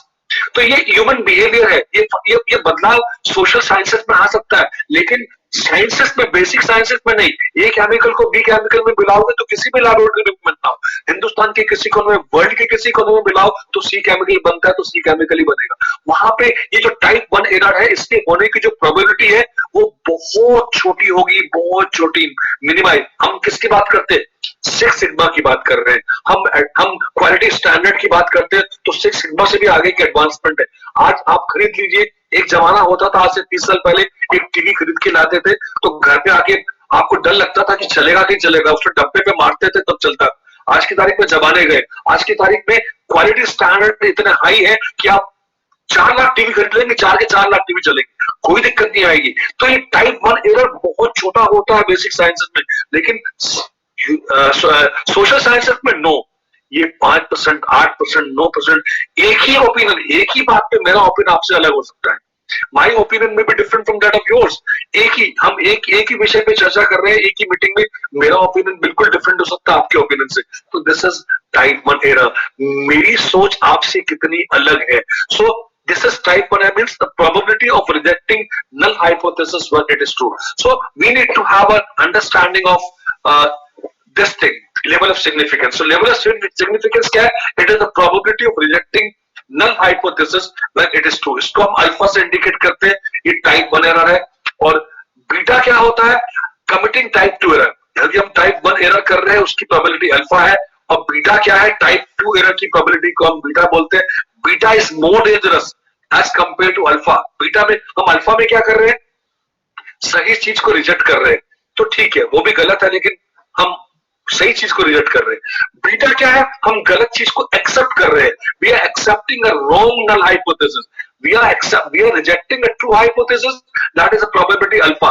वो इतना खतरनाक नहीं है जितना we are accepting a wrong null hypothesis. तो बीटा इज मोर डेंजरस। इसलिए जब बीटा बहुत डेंजरस है तो पावर ऑफ हाइपोथेसिस को क्या बोला जाता है? पावर ऑफ हाइपोथेसिस होना चाहिए 1 माइनस बीटा। 1 माइनस बीटा जितना छोटा होगा, बीटा जितना छोटा होगा, और 1 माइनस बीटा, बीटा में बीटा जितना छोटा होगा उतना ही हाइपोथेसिस हमारा स्ट्रांग होगा। एंड दोनों में यदि हम अल्फा को छोटा करने जाएंगे तो बीटा बढ़ेगा, बीटा को छोटा करने जाएंगे तो अल्फा बढ़ेगा। हमें इन दोनों के बीच में एक तरह एक ट्रेड ऑफ होता है कि हमें बहुत ध्यान से चूज करना पड़ेगा कि हम अल्फा को चूज करें, अल्फा कितना रखें या बीटा कितना रखें। फाइन। अब आप जब रिसर्च करते हैं तो ये स्लाइड बहुत इंपॉर्टेंट है। जब आप पी वैल्यू देखते हैं, नॉर्मली आजकल क्या होता है, बेसिक वो पहले हम जब कैलकुलेशन करते थे तो हमें एक टेबल वैल्यू मिलती थी, एक कैलकुलेटेड वैल्यू मिलती थी, हम पीछे प्रोबेबिलिटी जेड की वैल्यू पीछे देखा करते थे। अब सब जमाना बदल गया है। अब आपको एसपीएसएस या आपको डेटा आपको सीधा पी वैल्यू देता है। पी वैल्यू 0.01, 0.01, 0.05 एंड 1.0, ये तीन आपके पास यदि पी वैल्यू है। 0.01 का मतलब है कि 0.01 का मतलब है कि 1% चांस है कि आपका नल हाइपोथेसिस रिजेक्ट हो जाए। There's a possibility of rejecting null hypothesis in just 1%. और यदि आपकी p value 0.05%, 0.05 है, तो it means there are 5% chances that you are going to reject your null hypothesis. आपके सही हाइपोथेसिस को आप 5% चांसेस है कि आपको उसको रिजेक्ट कर देंगे। और यदि p value, alpha value, p value means alpha value basically, alpha is 1.0, तो देयर आर 10% चांसेस कि आप अपने हाइपोथेसिस को रिजेक्ट करेंगे, जबकि सही हाइपोथेसिस, वो हाइपोथेसिस सही है, उसको आप रिजेक्ट करेंगे। So we need to be very very careful कि हमें पी वैल्यू को समझना है। पी वैल्यू भी 0.01 है तो 1% पे आप अपने हाइपोथेसिस को रिजेक्ट करेंगे। और पी वैल्यू यदि 0.05 है तो आप 5% पे अपने हाइपोथेसिस को एक्सेप्ट रिजेक्ट करेंगे। और यदि पी वैल्यू 0.10 है तो 10% पे आप अपने हाइपोथेसिस को रिजेक्ट करेंगे। यदि पी वैल्यू 0.15 हो गई, यदि फॉर एग्जाम्पल 0.10 के बाद मैं बोल रहा हूं 0.15 हो गई, यदि पी वैल्यू, अल्फा वैल्यू 0.15 हो गई, तो मतलब क्या हुआ, आपका नल हाइपोथेसिस सही हो जाएगा, there is no significant difference, इन दोनों में कोई सिग्निफिकेंट डिफरेंस नहीं रहेगा। तब आप नल हाइपोथेसिस को रिजेक्ट नहीं करेंगे, तब आप नल हाइपोथेसिस को एक्सेप्ट करेंगे। So this is very very important, very very important. अब देखिए critical area and non critical area, acceptance regions and non acceptance region. अब देखिए यदि हम स्टैंडर्ड नॉर्मल वेरिएट, देखिए आप में से बहुत सारे लोग स्टैटिस्टिक्स के होंगे या ज्योग्राफी के, कभी आपने पॉपुलेशन, आप देखिए ये मैं एक वर्ड यूज कर रहा हूं यहाँ पे, स्टैंडर्ड नॉर्मल वेरिएट और स्टैंडर्ड नॉर्मल कर्व। ये कर्व कहां से पैदा होता है, मैं आपको छोटा सा एग्जांपल देता हूं। यदि मैं 10 लोगों से बात करूं और 10 लोगों से पूछूं कि आपका जो सेविंग अकाउंट बैंक में रहता है उसमें आप ऑन एन एवरेज कितना पैसा बैंक में रखते हो, कोई बोलेगा 500, कोई बोलेगा 1000, कोई बोलेगा मैं तो जीरो रखता हूँ, मेरे पास तो कुछ नहीं है, कोई बोलेगा 10,000, कोई बोलेगा 4,000। ये 10 लोगों से मुझे रिस्पॉन्सेस मिलेंगे, ठीक है। ये रिस्पॉन्सेस स्क्यूड हो सकते हैं। स्क्यू मीन्स एक तरफ इनका झुकाव हो सकता है, या तो 10 में से 8 लोग ऐसे मिल जाए जो बहुत कम अपना पैसा बैंक में रखते हैं, और एक आधा ही व्यक्ति ऐसा मिले जो बहुत ज्यादा रखता है, अधिकतर लोगों का झुकाव कम की तरफ हो। 10 लोग मैंने बात करी। यदि मैं ये सवाल 20 लोगों से पूछूं तो मेरा जो ये जो कर्व होगा वो स्कैटर्ड होगा। हो सकता है कुछ लोग मुझे ऐसे मिले जो कम इनकम, कम पैसा बैंक में रखते हो, थोड़े बहुत ऐसे मिले जो बहुत ज्यादा रखते हो, और 2-4 ऐसे मिल जाए जो थोड़ा 20 मीडियम का रखते हो। लेकिन जैसे जैसे मेरा एन का साइज बढ़ेगा, जैसे जैसे मेरा नंबर ऑफ ऑब्जर्वेशन में, मैंने 10 लोगों से बात किया कि 20 लोगों से बात किया, कल उठा के मैं 100 लोगों से बात कर लूं तो मेरा पॉपुलेशन का साइज बड़ा हो जाएगा। और पॉपुलेशन का साइज जब बड़ा हो जाता है तो यही सवाल 100 लोगों से पूछूं कि आप मिनिमम कितना पैसा बैंक में रखते हो, तो फ्रेंड्स मैं आपको गारंटी देता हूं कि आपका ऑन एन एवरेज ये जो कर्व आपको दिख रहा है, आपका आंसर इस तरह का होगा। आपके कुछ लोग ऐसे होंगे जो बहुत कम पैसा, लेफ्ट साइड में जो है जहां में 0.025 लिखा है, यहाँ पे माइनस वाला साइड जो है, ऐसा ये जो साइड है इसमें बहुत सारे लोग ऐसे मिलेंगे जिनकी इनकम कम होगी, बहुत सारे लोग ऐसे मिलेंगे, बहुत सारे ऐसे लोग मिलेंगे जो कम पैसा बैंक में रखते होंगे। आखिरी में जाइए जहां पे 1 2 3 लिखा है, बहुत सारे लोग ऐसे होंगे जो बहुत ज्यादा पैसा रखते हैं, कम वालों में 500 700 800 1100, और ज्यादा वाले में 10,000 15,000 20। अधिकतर लोग कौन से मिलेंगे जिनकी इनकम 1,000 से लेकर 5,000 के बीच में वरी कर रही है। तो पीक ये अधिकतर लोग वो मिलेंगे जो 4 5 6,000 अपने बैंक में दो होंगे। तो पूरी पॉपुलेशन का एक कैरेक्टरिस्टिक्स इस तरह का होता है कि कर्व इस तरह से जाएगा। वो कब जाता है, जब आपका पॉपुलेशन का साइज बड़ा होता रहता है।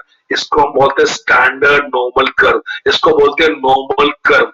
नॉर्मल कर्व को हम जब एक्स स्केल को जेड स्केल में बदल देते हैं, वो अभी तो मेरे लिए पॉसिबल नहीं बताना, लेकिन एक्स स्केल को जब हम जेड स्केल में बदल देते हैं तो वो नॉर्मल कर्व से हम कहां पे शिफ्ट हो जाते हैं, स्टैंडर्ड नॉर्मल कर्व पे। और उसके कैरेक्टरिस्टिक्स कुछ इस तरह के रहते हैं जो आप टेबल पे देख रहे हो। अब यदि इस ग्राफ को आप देखेंगे ध्यान से, तो आप देखिए जो 20 का एरिया है, जो लास्ट वाले 2 ब्लॉक है, एक लेफ्ट साइड में एक राइट साइड में, यदि मैं बोलता हूं, देखिए आप ध्यान से सुनिएगा, मैंने 100 लोगों से पूछा कि भैया इसका इस सवाल का आंसर निकालो जिसका आंसर 50 था। 95 लोग बोलते कि इसका आंसर 50 है। तो 95 लोग कहा -1.96 से +1.96 के बीच में जो लोग फोन होंगे, वो लोग हैं जो मेरे नल हाइपोथेसिस में विश्वास कर रहे हैं, मेरी बात को एक्सेप्ट कर रहे हैं। लेकिन 5% लोग ऐसे भी हैं जो मेरी बात को विश्वास नहीं कर रहे, जो बोल रहे सर आपका आंसर 50 नहीं है। उसमें आधे लोग लेफ्ट साइड में आ जाएंगे, आधे लोग राइट साइड में आ जाएंगे। इसलिए इस कर्व को बोलता हूं मैं टू टेल टेस्ट। ये हमारे लिए क्या हो जाएगा, two tail test. Fine. One tail test में क्या होगा कि रिजेक्शन एरिया 95 कुछ लोग 2-4 लोग ऐसे मिल जाते हैं जो बोलते नहीं आपका आंसर 50 से ज्यादा है। 3 लोगों ने बोला आपका आंसर 50 से ज्यादा है, वो 3 लोग ये ब्लैक वाले पोर्शन में आ जाएंगे, बाकी 97 लोग की प्रोबेबिलिटी इधर आ जाएगी। तो ये हमारा क्या हो जाएगा, right tail test. Left tail test क्या होगा कि 2 लोग ऐसे मिलकर जो बोलते हैं आंसर 50 के नीचे, तो वो लेफ्ट टेल इधर आ जाएगा। बाकी 98 लोग बोलेंगे कि नहीं आपका हाइपोथेसिस सही है, आपका आंसर 50 है। तो one tail test, two tail test, right tail test, left tail test क्या होता है, ये मैं आपको बताने की कोशिश कर रहा हूं, क्योंकि मेरे पास कोई ब्लैक बोर्ड नहीं है, मेरे पास कोई प्रैक्टिकल क्लासेस नहीं है जहां पे मैं एग्जांपल ले लूं और आपको, लेकिन एक जो भी प्रेजेंटेशन में जितना मैं आपके साथ शेयर करने की कोशिश कर रहा हूँ उतना मैं आपके साथ शेयर करने की कोशिश कर रहा हूँ, जितनी मेरी लिमिटेशन है ऑनलाइन टीचिंग से। ठीक है, इसके बाद आप असेस कर सकते हैं कि ऑनलाइन टीचिंग बेहतर है कि ऑफलाइन टीचिंग बेहतर है। ऑनलाइन टीचिंग में मेरे हाथ में ब्लैक और चौक मिल जाए तो मैं इस पे हाइपोथेसिस पे आपको एक हफ्ते से पहले छोड़ू नहीं। अब सैम्पलिंग डिस्ट्रीब्यूशन क्या होता है? देखिए, यदि एक ही हम जब एक पॉपुलेशन से अलग अलग सैंपल निकालते हैं, मैंने फॉर एग्जांपल आप माता जीजाबाई में है और आपसे बोला जाए कि यहाँ जितनी बच्चे पढ़ने आती है वो किस बैकग्राउंड की आती है, उनका सोशल इकोनॉमिक बैकग्राउंड क्या है, और मैंने बहुत सारे लोगों को बोला, मैंने अलग अलग लोगों को बोला कि आप एक सैंपल लीजिए 50 लोगों का। मैंने वास्किल मैम से बोला कि आप 50 लोगों का सैंपल लीजिए, मैंने अर्चना मैम से बोला कि आप भी 50 लोगों का सैंपल लीजिए, मैंने सुधा मैम को बोला आप भी 50 लोगों का लीजिए, और कुशल मैम को बोला वो भी 50 लोगों का लीजिए, उसका नाम क्या, राखी मैम को बोला, या फिर मैंने भारती मैम को बोला, ये भक्ति मैम को बोला। तो 6 लोगों को मैंने अलग अलग 50-50 लोगों के सैंपल बोले कि आप एक काम कीजिए 50-50 गर्ल्स का सैंपल लीजिए और ये जानने की कोशिश करते हैं कि यहाँ जो पढ़ने वाली बच्चियां हैं आपके कॉलेज में, इनका क्या लेवल है, इनकम लेवल क्या है। तो मैंने एक ही पॉपुलेशन से, पूरी पॉपुलेशन एक ही कॉलेज है, एक ही कॉलेज से मैंने 6 सैंपल निकाले और हर सैंपल, अब फॉर एग्जाम्पल सुधा मैम बोलते कि नहीं मेरे बच्चों की जो एवरेज इनकम आई है वो X1 बार है। X1 बार कोई भी फिगर हो सकता है, 25,000 हो सकता है, 30,000 हो सकता है। ठीक है, अर्चना मैम बोलती नहीं मेरे बच्चों की मैंने एवरेज इनकम निकाली वो X2 बार आई है। ठीक है, और कुशल मैम बोलती नहीं मैंने अपने सैंपल में मेरी जो एवरेज इनकम आई है, मैंने 50 लोगों की एवरेज इनकम निकाली वो X3 बार है। सिमिलरली राखी मैम बोलती नहीं मेरी X4 है, और भक्ति मैम बोलती है X5 है। ठीक है, तो अलग और वास्कल मैम बोलते हैं X6 है। मैंने अलग अलग सैंपल की 6 लोगों की, मेरे पास 6 लेवल, 6 एवरेज इनकम आ गई। X1 बार एक की है, X2 बार एक की है, 6 सैंपल, क्योंकि मैंने एक ही पॉपुलेशन, ये तो 6 सैंपल मैंने निकाले हैं और हर सैंपल का मीन अलग अलग है। X1 बार उसका स्टैंडर्ड डिविएशन अलग होगा, दूसरा सैंपल उसका मीन उसका स्टैंडर्ड डिविएशन अलग होगा, तीसरा मीन उसका मीन और स्टैंडर्ड डिविएशन अलग होगा। ये जो सैंपल मैंने 6 एक ही पॉपुलेशन से निकाले, ये मेरे लिए क्या हो जाता है, इसको हम बोलते हैं सैम्पलिंग डिस्ट्रीब्यूशन। आप देखिए, इसको ध्यान से पढ़िए। A sampling distribution is defined as a theoretical probability distribution of values of statistics that result when all possible random samples of a particular size are drawn from a population। जब हम एक ही population से, जब हम population एक population से नहीं कहना चाहिए, जब हम पॉपुलेशन से अलग अलग सैंपल निकालने की कोशिश करते हैं, इसको हम बोलते हैं सैम्पलिंग। और हर सैंपल का अपना एक मीन होगा, हर सैंपल का अपना एक स्टैटिस्टिक्स होगा, उसका एक डिस्ट्रीब्यूशन होगा। अब एक सवाल ध्यान देखिए, एक सवाल बहुत इंपॉर्टेंट, एक टर्म आती है, इसको जरा ध्यान से देखिए आप, ये टर्म बहुत इंपॉर्टेंट है, स्टैंडर्ड एरर। मैंने आपको क्या बोला, अभी मैंने 6 सैंपल निकाले, एक का मीन कितना X1 बार, दूसरे का मीन कितना X2 बार, तीसरे का मीन कितना X3 बार, चौथे का X4 बार, X5 बार, X6 बार, 6 सैंपल निकाले मैंने। ठीक है, अब सवाल उठता है कि हम अक्सर आप में से बहुत सारे, हमारे दिमाग में सवाल उठता है कि क्या ये 6 के 6 मीन जो मेरी 6 रेस्पेक्टेड फैकल्टीज ने निकाला है, क्या इनके मीन में कोई सिग्निफिकेंट अंतर है कि नहीं है? क्या वास्किल मैम का मीन सुमित्रा ये अर्चना मैम से अलग है, अर्चना मैम का मीन सुधा मैम से अलग है, या सुधा मैम का जो मीन है वो राखी मैम से अलग है, या फिर भक्ति मैम से अलग है? We need to find out कि जो ये मीन हम 6 निकाल रहे हैं, या कुशल मैम का जो मीन है वो उनके बाकी मीन में सिग्निफिकेंट, 6 मीन में क्या आपस में कोई सिग्निफिकेंट अंतर है कि नहीं है? हम क्या करेंगे, आप एक सिंपल सा स्टैटिस्टिक्स, आप एक पेज पे 6 बिंदु बना लीजिए। एक बिंदु X1 बार, दूसरा बिंदु X2 बार, तीसरा बिंदु X3 बार, चौथा बिंदु X4 बार, पांचवा बिंदु X5 बार और छठा बिंदु X6 बार। ये 6 मीन बना लीजिए। आप डॉट लगा दीजिए, X1 बार, X2 बार, X3 बार, ये डॉट लगा दीजिए। ठीक है, मेरा नल हाइपोथेसिस क्या है, इन 6 मीन में कोई सिग्निफिकेंट अंतर नहीं है। इन 6 मीन में कोई सिग्निफिकेंट अंतर नहीं है। ये कब संभव हो सकता है? जब इन 6 मीन के बीच का स्टैंडर्ड डिविएशन कम से कम हो। स्टैंडर्ड डिविएशन क्या होता है?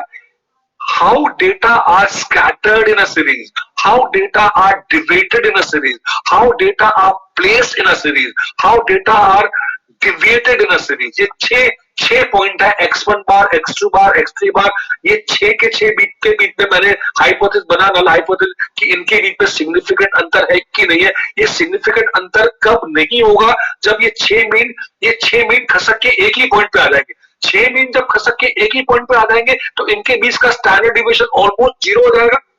यस, जितना स्टैंडर्ड डिविएशन इन छह के बीच में छोटा होगा उतना ही नल हाइपोथेसिस सिद्ध होने के चांसेस बढ़ जाते हैं। तो स्टैंडर्ड एरर क्या है? ये छह जो मैंने अलग अलग सैंपल निकाले थे, उनका मीन निकाला था, उनका स्टैंडर्ड डिविएशन को हम स्टैंडर्ड एरर बोलते हैं। Standard error is nothing, standard error कोई अलग बात नहीं है, standard error is same thing. क्या चीज है? It is a standard deviation of sampling distribution. और जितना स्टैंडर्ड एरर छोटा होगा, हमेशा एक नोट गांठ बांध लीजिए जब भी आप हाइपोथेसिस करेंगे, जितना स्टैंडर्ड एरर छोटा होगा उतना ही पॉपुलेशन मीन और सैंपल मीन के बीच का अंतर छोटा होगा, उतना ही 6 सैंपल मीन के बीच का अंतर छोटा होगा। नाउ ये स्लाइड बहुत क्लियरली बोलती है, जो मैंने आपको एक्सप्लेन करने की कोशिश की है। Standard deviation of a sampling distribution is known as a standard error. हमें एक इस तरह से हम सैम्पलिंग स्प्रेड बनाते हैं, इसको छोड़ दीजिए, इसकी कोई अभी ज्यादा जरूरत नहीं है। ये देखिए, मैंने आपको पहले बताया था, यदि हम 21 का मीन लेंगे तो हमारे को इस तरह का डेटा मिल सकते हैं। यदि हम 21 लोगों से उनकी पूछे कि भाई जितना मीन साइज छोटा, जितना नंबर ऑफ हम जैसे स्टैंडर्ड नॉर्मल में मैंने आप पूछा था ना कितने लोगों की कितना लोग आप बैंक में मिनिमम बैलेंस रखते हैं, तो 21 लोगों से पूछा तो इस तरह का डेटा आ सकता है। 96 का पूछा तो इस तरह का आ सकता है। 170 का पूछूंगा तो देखिए डेटा जो साइज है मेरा इस तरह का बन सकता है। तो स्टैंडर्ड नॉर्मल कर्व मेरा कब बनेगा? जब साइज मेरा बड़ा बढ़ता रहेगा। ये मैंने पहले इस डायग्राम को मुझे पहले बताना चाहिए था। अब आगे पॉइंट एस्टिमेट और इसकी मैं अभी बात नहीं करूंगा, बिकॉज अब ये मेरा बेसिकली थ्योरेटिकल कॉन्सेप्ट्स था। मैंने 5 स्टेप जो आपको बताई थी, फॉर्मुलेशन ऑफ हाइपोथेसिस कैसे होगा, उसके बाद लेवल ऑफ सिग्निफिकेंस क्या होगा, और लेवल ऑफ सिग्निफिकेंस के बीच में 1 tail test, 2 tail test, standard deviation और स्टैंडर्ड एरर, ये बताने की कोशिश की है। अब मैं आपको एक आधा एग्जांपल देने की कोशिश कर रहा हूं before I and my class, कि मैं जितना भी आपको थ्योरेटिकल बताया हूं इसका प्रैक्टिकल एप्लीकेशन कैसे है। मैं आपके सामने 1 या 2 प्रश्न आपके सामने लेता हूं, आपको अंडरस्टैंडिंग हो जाएगा कि हाइपोथेसिस के साथ में जस्टिफाई कैसे करते हैं। जब हम जेड टेस्ट लगाते हैं तो जेड टेस्ट का मतलब होता है डिफरेंस अपॉन स्टैंडर्ड एरर। ये आप ध्यान रखिए, डिफरेंस किसका? पॉपुलेशन मीन और सैंपल मीन का डिफरेंस, और स्टैंडर्ड एरर इन दोनों के बीच का स्टैंडर्ड डिविएशन। उसको जब हम डिवाइड करेंगे जेड की वैल्यू, यदि ये जेड की वैल्यू कहां आती है, यदि जेड की वैल्यू देखिए, अब यदि ये जेड की वैल्यू, मैं वापस स्लाइड पे आता हूं, ये वाली स्लाइड पे, यदि जेड की वैल्यू ये -1.96 और +1.96, ये 5% लेवल ऑफ सिग्निफिकेंस की जेड की वैल्यू है। यदि इसके बीच में आती है तो हमारा नल हाइपोथेसिस एक्सेप्ट हो जाता है, यदि इससे बाहर चली जाती है तो हमारा नल हाइपोथेसिस रिजेक्ट होगा। ये एक अंडरस्टैंडिंग है, मैं आपको ब्रीफली बताने की कोशिश कर रहा हूं। मेरी एक लिमिटेशन है क्योंकि मैं 1.5 घंटे में ये पूरा बताने की कोशिश कर रहा हूं, तो हो सकता है अब यहाँ थोड़ा सा लेकिन फिर भी मैं जस्टिफाई करने की कोशिश करूंगा कि हम इसको कैसे करेंगे। ठीक है, अब एक प्रॉब्लम आपके सामने रखता हूं। ठीक है, इस प्रॉब्लम को बहुत ध्यान से देखिएगा। ठीक है, और इस प्रॉब्लम के बेसिस पे एक न्यूमेरिकल करूंगा जो आपकी अंडरस्टैंडिंग को क्लियर करने की कोशिश कर रहा है कि मैं क्या कर रहा हूं, मैं हाइपोथेसिस आपको क्यों पढ़ाया। एक रिसर्चर रिपोर्ट करता है कि assistant professor, the average salary of assistant professor is more than 42,000। एक रिसर्चर ये क्लेम करता है कि असिस्टेंट प्रोफेसर को जो सैलरी मिल रही है वो 42,000 से ज्यादा मिल रही है। ठीक है, और उसको प्रूव करने के लिए एक 30 असिस्टेंट प्रोफेसर का सैंपल लिया जाता है, और उस सैंपल में एवरेज इनकम कितनी आती है, एवरेज सैलरी जो मिल रही है वो 30 लोगों को, 30 असिस्टेंट प्रोफेसर का जो सैंपल है वो बताता है कि एवरेज सैलरी जो मिल रही है वो 43,260 मिल रही है। ठीक है, अब आपको प्रूव करना है कि यार क्या है, हमें test, we have to test a claim at 5% level of significance that assistant professors earn more than 42,000 rupees a year. The standard deviation of population is 5230. देखिए, अब ये प्रॉब्लम को पढ़ लिया मैंने, आपको बिना पढ़े समझाने की बताने की कोशिश करता हूं कि ये प्रॉब्लम है क्या। एक क्लेम आता है कि जो असिस्टेंट प्रोफेसर को, एक नोशन आता है, एक ओपिनियन आता है कि असिस्टेंट प्रोफेसर को 42,000 से ज्यादा सैलरी मिल रही है। ये स्टेटमेंट है, यदि आप इसको प्रूव नहीं करोगे तो स्टेटमेंट है। लेकिन मैं क्या करता हूं, इसको प्रूव करने के लिए, इसको टेस्ट करने के लिए एक सैंपल लेता हूं। मैं 30 लोगों का सैंपल लिया और 30 लोगों के बाद जो सैलरी आई है वो 43,260 है। अब सैंपल, मेरा सैंपल बोलता है 43,260, ठीक है, और रिपोर्ट क्या बोलती है, 42,000। गवर्नमेंट की कोई रिपोर्ट 42,000 बोलती है। आपने 30 लोगों का सैंपल लिया, आपकी एवरेज जो सैलरी मिल रही है प्रोफेसर को, आप बोलेंगे 43,260 मिल रही है, तो आपके दिमाग में, तो मैं यहाँ प्रूव करने की कोशिश करूंगा कि ये 42,000 और 43,000 में क्या कोई सिग्निफिकेंट अंतर है। ये अंतर कैसे आया, वी नीड टू आइडेंटिफाई। ये अंतर है तो सिग्निफिकेंट अंतर है कि नहीं है। यहाँ पे मैं हाइपोथेसिस बनाऊंगा। देखिए 5 स्टेप मैंने ब्लैंक छोड़ी है समझाने के लिए। पहली स्टेप क्या है, हमें हाइपोथेसिस बनाना है। दूसरी स्टेप क्या है, हमें लेवल ऑफ सिग्निफिकेंस अल्फा की वैल्यू फिक्स करनी है। चौथा स्टेप, तीसरा स्टेप क्या है कि हमें टेस्ट कौन सा लगाना है ये ढूंढना है। फिर चौथी स्टेप क्या है, हमें कैलकुलेशन करनी है जेड की। और पांचवी स्टेप क्या है, हमें पूरी कैलकुलेशन करने के बाद ये जजमेंट करना है कि 43,200 और 42,000 जो दो, उन दोनों में कोई सिग्निफिकेंट अंतर है या नहीं है। ठीक है, अब सबसे पहले ये आपके सामने पूरा आंसर मैंने लिख दिया।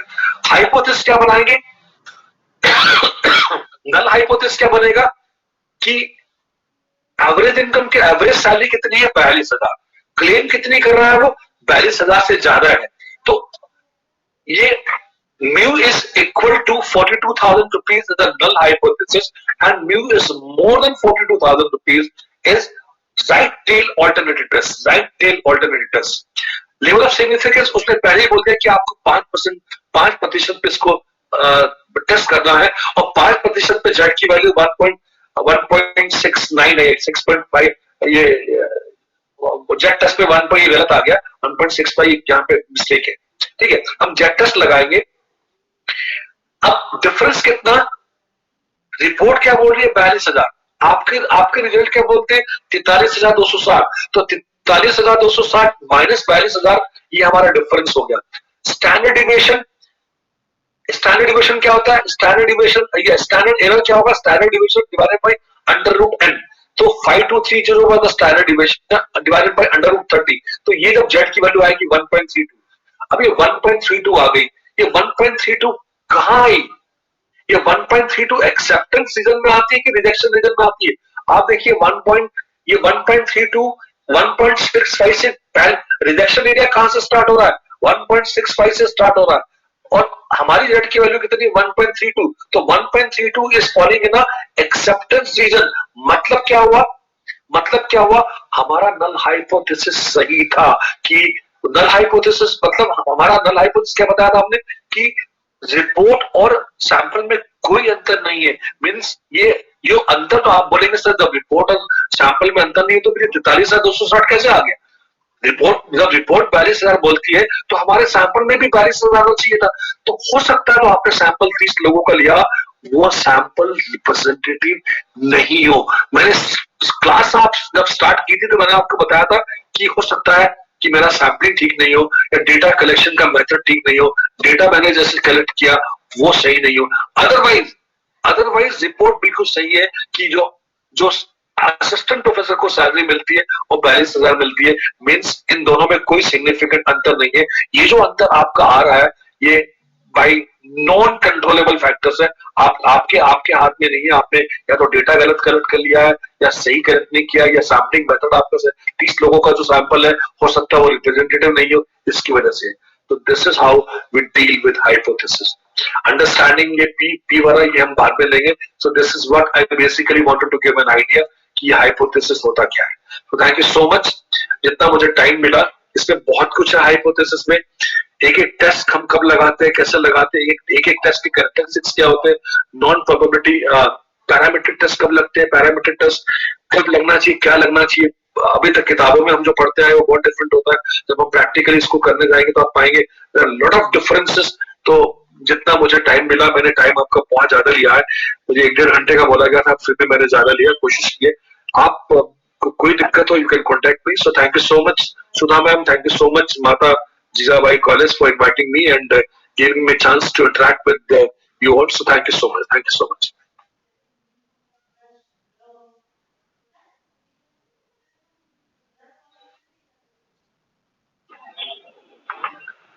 Thank you so much sir. इतना कठिन विषय स्टैटिस्टिक्स का और उतना ही सरल तरीके से आपने हम लोगों को समझाया।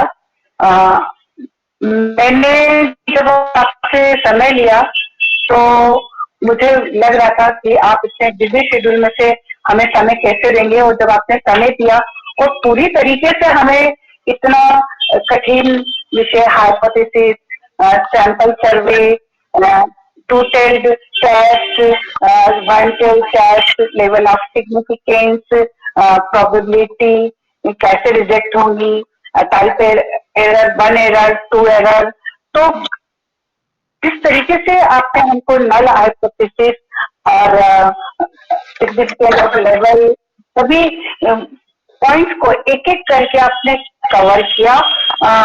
मुझे लगता है कि इकोनॉमिक्स के साथ साथ सोशल साइंस के हर विषय के सब्जेक्ट के लोगों को भी